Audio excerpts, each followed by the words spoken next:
So this is my edpuzzle on nuclear chemistry. And so first we're going to do target 1, which is over nuclear radiation. And so the first thing you have to remember when you're talking about nuclear radiation is isotopes.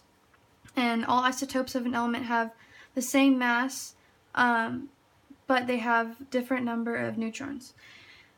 So within nuclear radiation, you need the nuclear reactions. And so with the nuclear reactions, you will always have the top number, which will always consist of the mass number, which is the number of protons plus the number of neutrons, and then your bottom number, so in this case it's 14, it's always going to equal the atomic number of the element that's on the periodic table, and that is the number of protons or electrons. And then for this example, we're using nitrogen, so that is the element. So the nucleus is made up of protons and neutrons, which is also known as the nucleons. And one thing you always want to remember is that the number of protons is always going to equal the atomic number from the periodic table of the element, and the protons and neutrons are always going to equal the mass number. And so you can use 8-man, and that is the same as right here. So within this, we're talking about radiation. And so there's 3 different types of radiation. So that consists of the alpha. This is the symbol for alpha, beta, which is this symbol, and gamma, which is this symbol. And one thing you have to remember is that alpha always has the least amount of energy, and gamma always has the most, so beta is in the middle.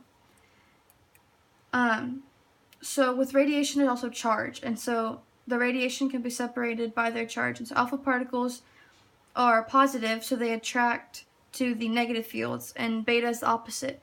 So beta particles are negative, so they're attracted to the positive fields, and then gamma radiation does not have any charge, so it is unaffected by any fields. So we're going to talk about each decay. So the first one is alpha decay, and alpha decay occurs when unstable isotopes try to stabilize by throwing out an alpha particle.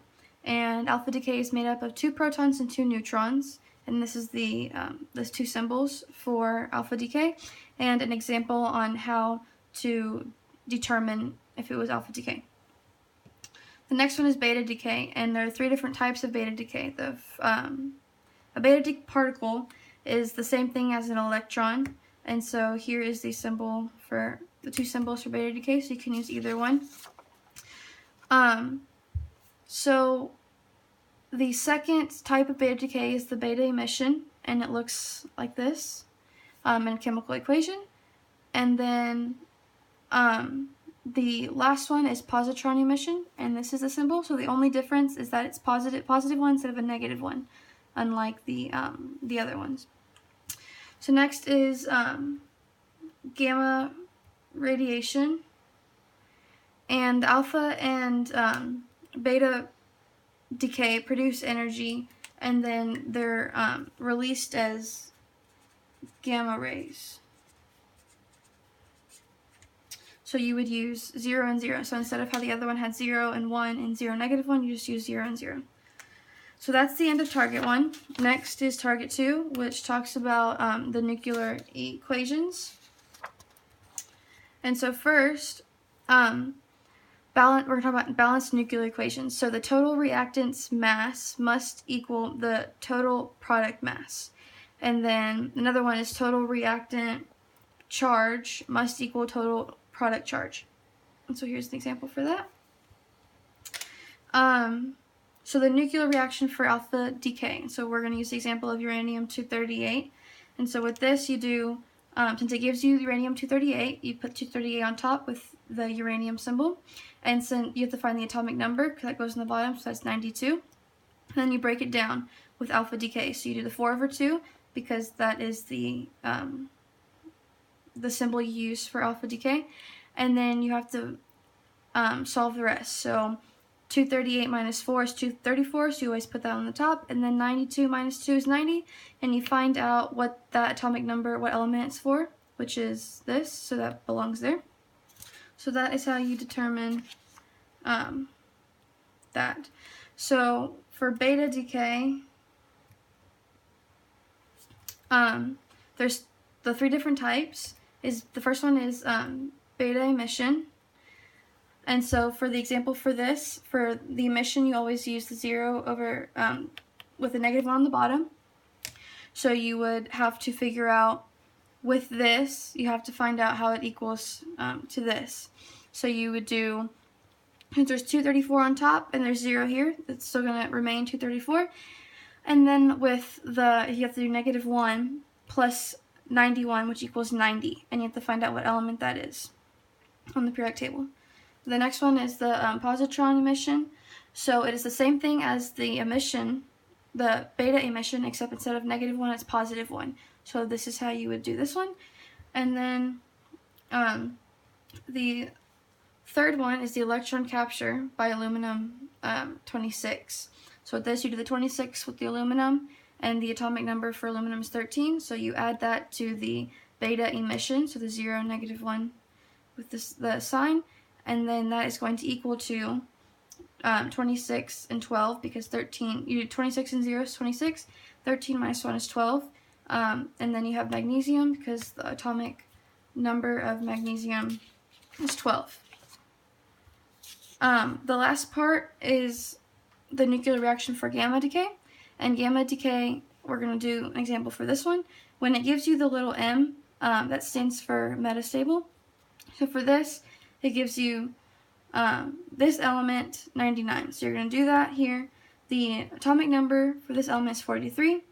So you're always, for gamma, it's always a 0, 0 with the sign of gamma. So 99 and 0 equals 99, and then 43 and 0 equals 43. So that is always going to be the same as what you started off with.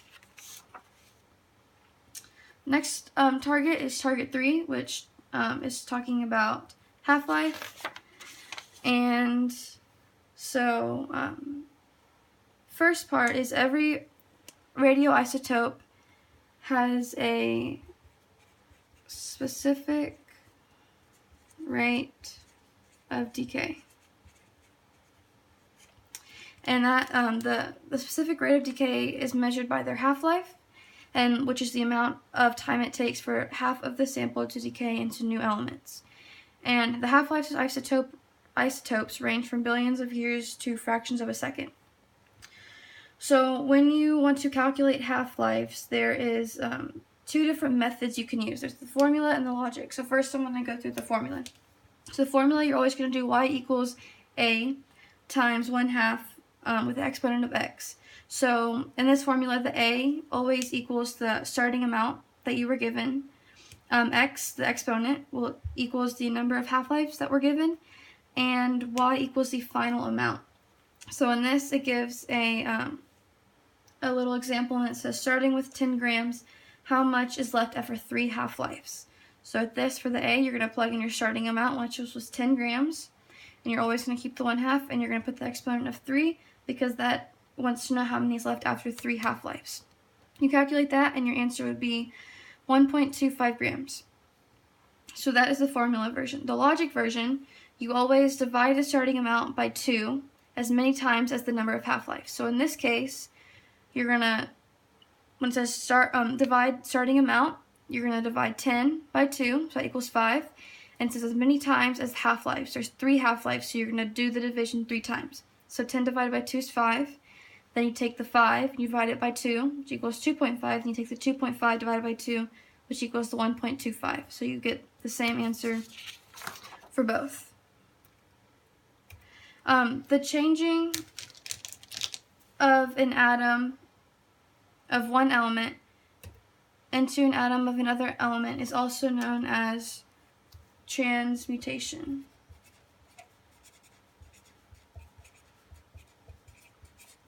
And radioactive decay is a natural transmutation.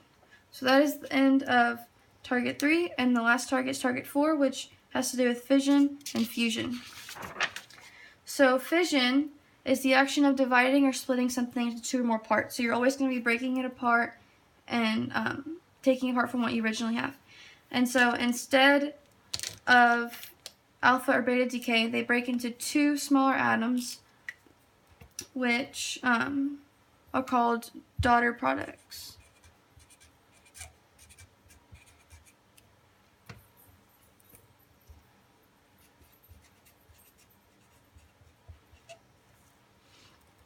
The next part is that fission can release enormous amounts of energy, therefore, like the fission bomb. And there's two ways that it can be controlled to allow the energy to be used productively in power plants. And when neutrons are slowed down in order to increase the speed of reactions, it is called neutron moderation.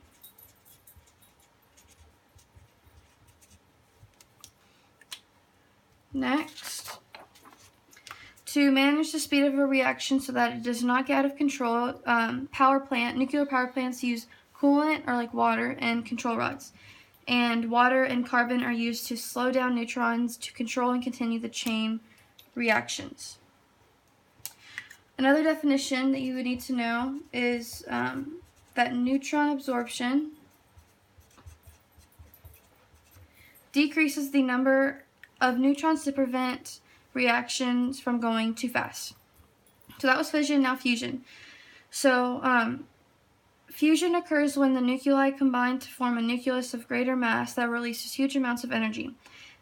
Fusion also requires very, very high temperatures. And so the process of fusion is joining or combining two or more things to form one thing. So that's the opposite of fission. So fission was breaking apart and dividing and splitting up, whereas fusion is joining and combining.